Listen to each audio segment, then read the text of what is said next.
Master minds commerce చదవాలనుకునే 10th inter విద్యార్థుల తొలి ఎంపిక.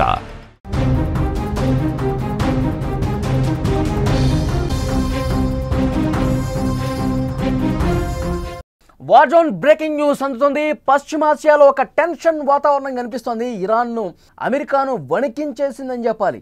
అమెరికా ఎయిర్ బేస్ల మీద మిసైళ్ల వర్షం కురిపించింది. ఖతార్ రాజధాని దోహాలో పలుచోట్ల పేలుళ్లు జరిగాయి. ఇరాక్లోని మిలిటరీ బేస్ల మీద కూడా దాడులు చేసింది ఇరాన్ దాడులను ట్రంప్ కూడా ధృవీకరించారు. దాడి తర్వాత యుద్ధం ముగిసింది అంటూ ట్రంప్ ట్వీట్ చేయటం, ఇప్పుడు ఇంకా యుద్ధం అనేది ముగియలేదు అని ఇరాన్ ప్రకటించేయటం, ఉదయం 4 గంటలకు మళ్ళీ ఇజ్రాయెల్ మీద అటాక్ దిగటం చూస్తుంటే ఈ యుద్ధం ఇంకా ఆగలేదు, చర్చలు ఇంకా ప్రారంభం కాలేదు, యుద్ధం కొనసాగుతూనే ఉంది అని పరిస్థితి కనిపిస్తోంది. ఇరాన్ భయపడలేదు, చెప్పి మరీ అమెరికాను కొట్టింది. ఆదివారం తమ దేశంలో అణు స్థావరాల మీద అగ్రరాజ్యం దాడులకు ప్రతీకారం తీర్చుకుంది. పశ్చిమాసియాలో యుఎస్ ఎయిర్ బేస్లపై ఇరాన్ భీకర దాడులు చేసింది, మిసైళ్ల వర్షాన్ని కురిపించింది. అమెరికా వైమానిక సైనిక స్థావరాల లక్ష్యంగా బాలిస్టిక్ క్షిపణులతో దాడులకు పాల్పడింది. ముఖ్యంగా ఖతార్ రాజధాని దోహా శివార్లో ఉన్న అల్ ఉదీద్ ఎయిర్ బేస్పై ఇరాన్ క్షిపణులతో దాడులకు తెగబడింది. అల్ ఉదీద్ పశ్చిమాసియాలోనే అతిపెద్ద అమెరికా సైనిక స్థావరం. అక్కడ దాదాపు 10,000 మంది అమెరికన్ సైనికులు ఉన్నారు. ఇరాన్ దాడులతో దోహా ప్రజలు భయంతో పరుగులు పెట్టారు. ఇరాక్లోని మిలిటరీ బేసుల మీద కూడా ఇరాన్ అటాక్ చేసింది. ఖతార్లో ఇరాన్ దాడి నేపథ్యంలో ఏ మేరకు నష్టం సంభవించిందో అమెరికా కానీ ఖతార్ కానీ వెల్లడించలేదు. అయితే ఇరాన్ చెప్పినట్టు ఇరాక్లో ఎక్కడా దాడులు జరగలేదని అమెరికా పేర్కొంది. ఖతార్తో దాడుల తర్వాత అమెరికా అధ్యక్షుడు డొనాల్డ్ ట్రంప్ అలర్ట్ అయ్యారు. అమెరికాలోని వైట్ హౌస్ వార్ రూమ్లో ఉన్నతాధికారులతో ఎమర్జెన్సీ మీటింగ్ పెట్టారు.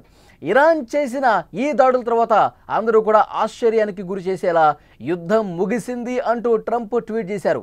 సీజ్ ఫైర్కు ఇరాన్ ఇజ్రాయెల్ అంగీకరించాయని, 12 రోజులుగా కొనసాగుతున్న యుద్ధం ఇక ముగిసింది అంటూ ఆయన సోషల్ మీడియా వేదికగా ఒక పోస్ట్ పెట్టినటువంటి పరిస్థితుంది. ఆ పోస్టుకు సంబంధించిన దృశ్యం కూడా మీరు స్క్రీన్ మీద చూస్తున్నారు.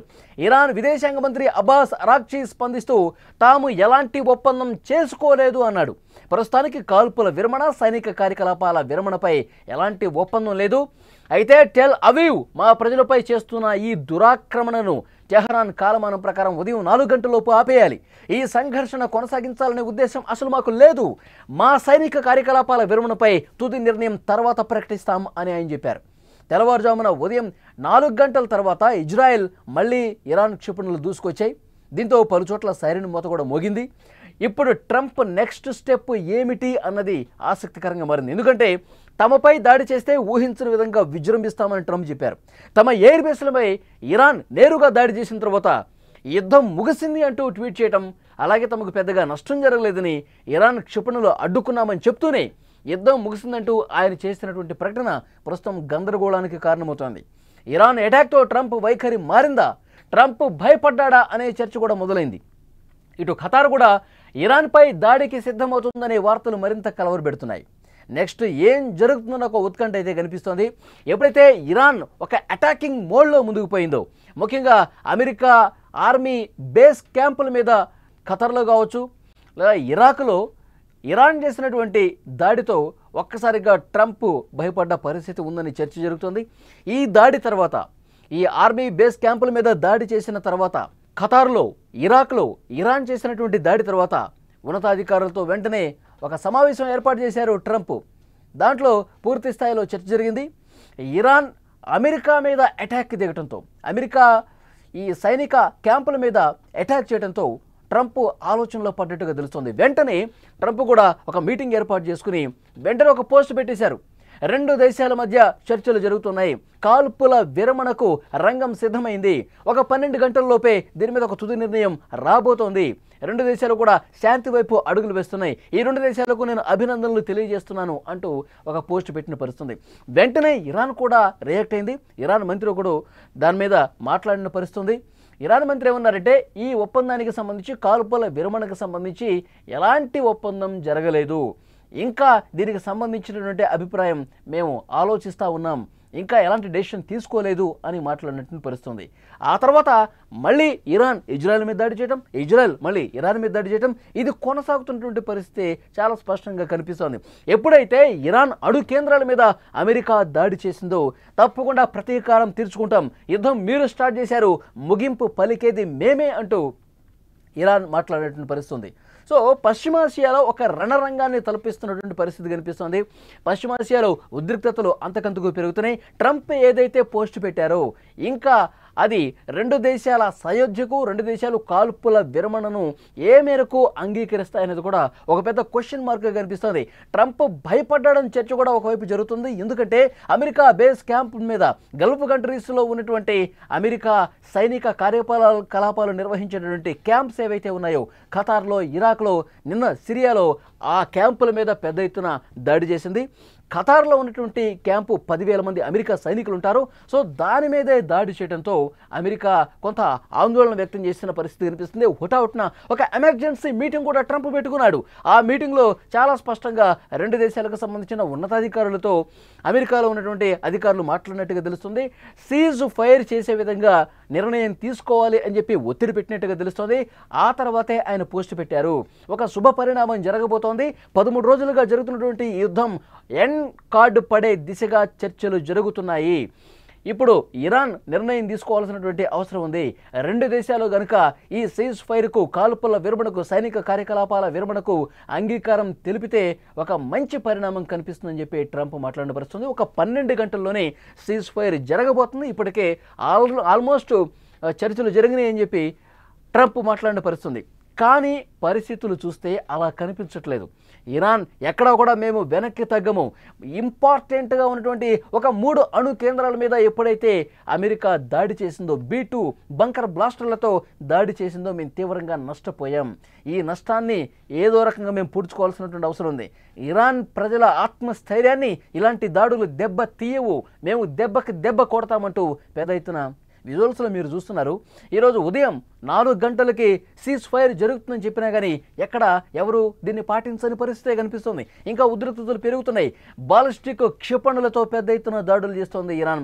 అటువైపు నుంచి కూడా ఇజ్రాయెల్ వైపు నుంచి పెద్ద ఎత్తున దాడులు జరుగుతున్నాయి. ఏదైతే అణు కేంద్రం ఉందో, ఫోర్డో అణు కేంద్రం వెళ్ళేటువంటి దారులన్నీ కూడా పూర్తిగా మరొకసారి ధ్వంసం చేసే ప్రయత్నాలు ఇజ్రాయెల్ చేస్తూ ఉంది.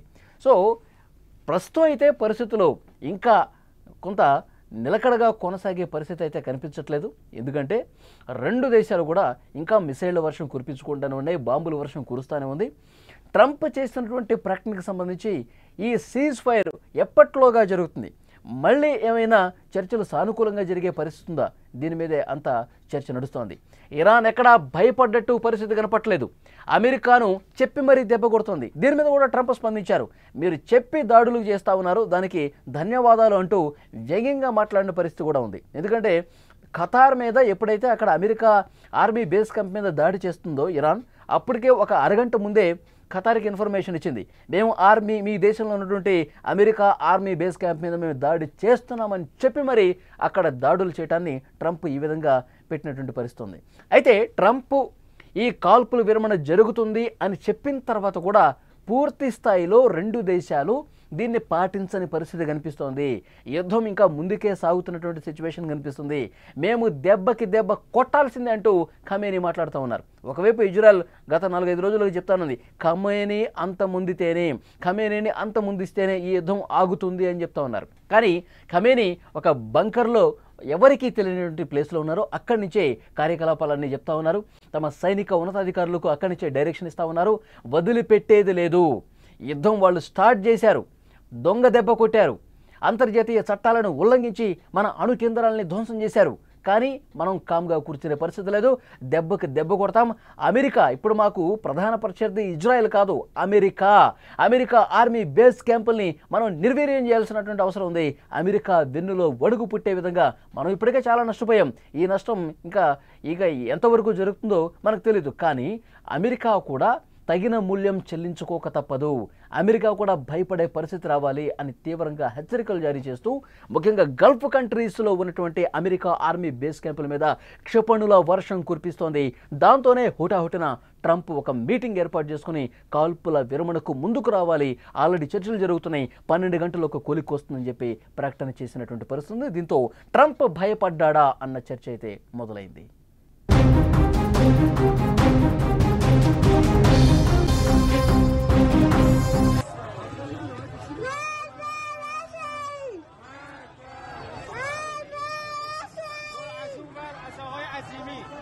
الله أكبر الله أكبر